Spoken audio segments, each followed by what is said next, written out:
And here with me on Pina and Friends, we've got, and I'm in high level, we've got Adam Boulton. And we're joined now from stateside by Alistair Dorber, the news editor of politics and national security at the Wall Street Journal. Hello to you, Alistair. Hi, John.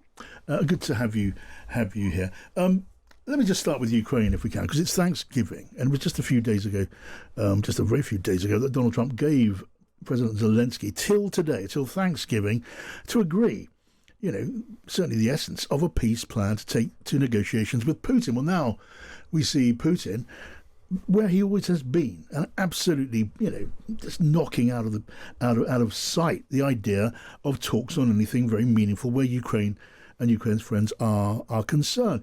They won't talk. First of all, he won't talk to Ukraine at all. He says it's not a legitimate state. But will he talk about anything else that might make progress? Apparently not. He stands by his position on taking territory in Ukraine, including territory that his troops have not taken, on an absolute ban on Ukraine getting into NATO and other things, which more or less leave us where we were. So as far as this Thanksgiving deadline, Alistair, has it just simply been allowed to, disappear into the mist? And the idea of Zelensky going to Washington, has that gone away? Yeah, I mean, we were primed early in the week for President Zelensky to come to Florida. That's where Donald Trump is right now, to sign some sort of peace deal. Obviously, that's entirely disappeared now. We've had a week or so of sort of quite frenzied diplomacy. With American negotiators meeting Ukrainians, meeting Russians, trying to come up with any number of pointed peace plan. It started at 28, it's now at 19. But like you've alluded to, there's just some seemingly at this point intractable sticking points around security guarantees for Ukraine, around sovereignty, around land. And the idea that whenever the Americans set a deadline, we've seen this in the Middle East as well. They feel a bit like journalistic deadlines, the advisory rather than anything set in stone.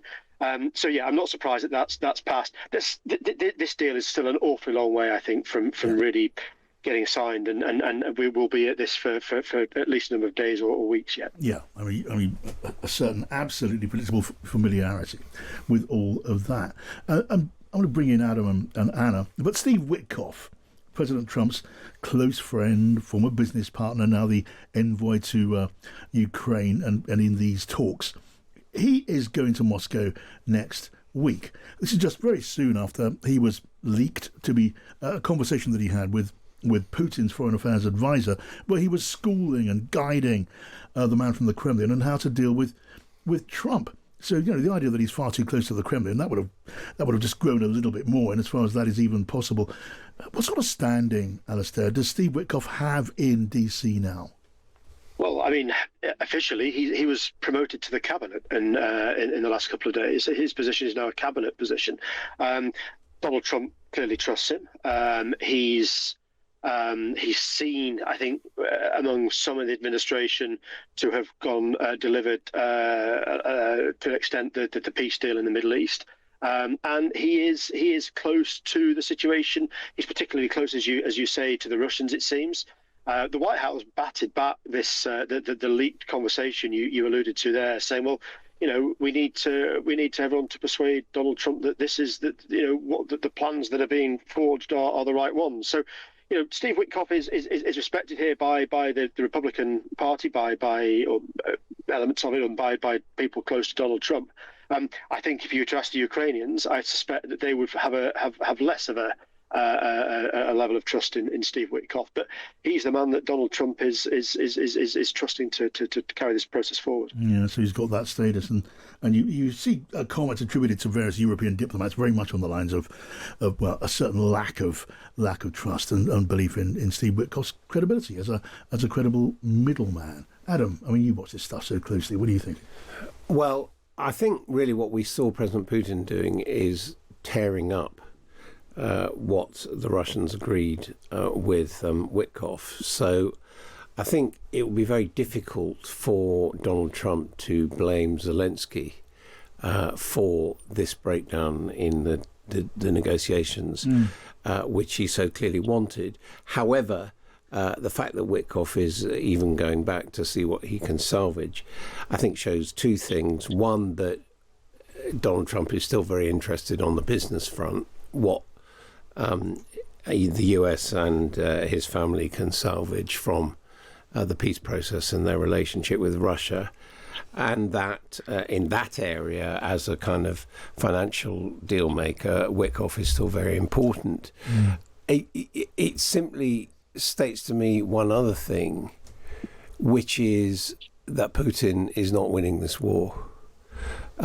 But he feels that he can outlast Ukraine simply by keeping the meat grinder grinding. And again, I think there are some people who would say that, yes, it's true that Ukraine is under more pressure, but it's not true that Russia can sustain being on a war footing indefinitely. Yeah, let me just bring in this, just dropping now as we speak. The reporting now is that the Ukrainian leader Vladimir Zelensky said on Thursday this evening that the Ukrainian and US delegations will be meeting this week to work out a formula discussed at talks in Geneva to bring peace and provide security guarantees for Kyiv. And the president of Ukraine is quoted saying, "Our team, together with American representatives, will meet at the end of this week to continue to bring closer the points we have as a result of talks in Geneva in a form that will lead us on the path to peace and security guarantees."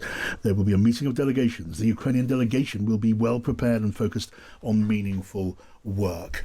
I mean, Alistair, don't you have to see that as more of what Zelensky has been doing and had to do again and again, and for that matter, European leaders who support Ukraine in much the same way? It is about just keeping the ball in play. They cannot afford to be, certainly in their dealings with Donald Trump, to appear to be the recalcitrant ones, the ones who are reluctant to try to get some sort of set of proposals together.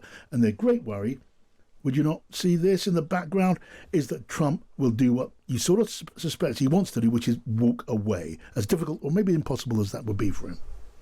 Yeah, I mean, the statement you just read out there, I don't really see that just from the hearing of it, it doesn't seem particularly meaningful. I mean, that statement I think probably could have been churned out at any point over the last few months. You're right. I think the Ukrainians need to show that they are willing, that they're talking, that they're engaging. I mean, the latest incarnation of the peace plan is really not great news for Ukraine. It gives up territory that they've not yet lost on the battlefield. It limits the size of their military. It puts restrictions on international bodies like that NATO it's able to join. It has. I think the Ukrainians have to be seen to be willing to talk and willing to negotiate on the points that the Americans have come up with. But to Adam's point about Putin not winning the war, I think that's right. And yet, Vladimir Putin, the Kremlin, seem to be holding out on this sort of maximalist position where they're refusing to give up anything at all. It seems that limiting the number of soldiers that are allowed to join a future Ukrainian army, limiting Ukraine's ability to join bodies like the EU and NATO, and limiting where even Ukraine can station troops in its own sovereign territory after a war. These are pretty much sort of demands that the Russians have had from the get-go in this war. And so while the Ukrainians are sort of having to show that they're willing to compromise and to negotiate and to perhaps give up things that they wouldn't want to, the Russian position at the moment is entirely not for shifting. I think the difference is that when the original 28-point plan came out, it appeared that Donald Trump was saying this was a take it or leave it offer, but he subsequently said that it wasn't his final offer. We've then seen the Europeans get involved and come up with a 20-point peace plan, which actually takes out a lot of those things about, Russia dictating, about NATO membership and surrendering territory and all that. That is the plan which effectively Zelensky would have been going to Mar-a-Lago or to the White House to discuss.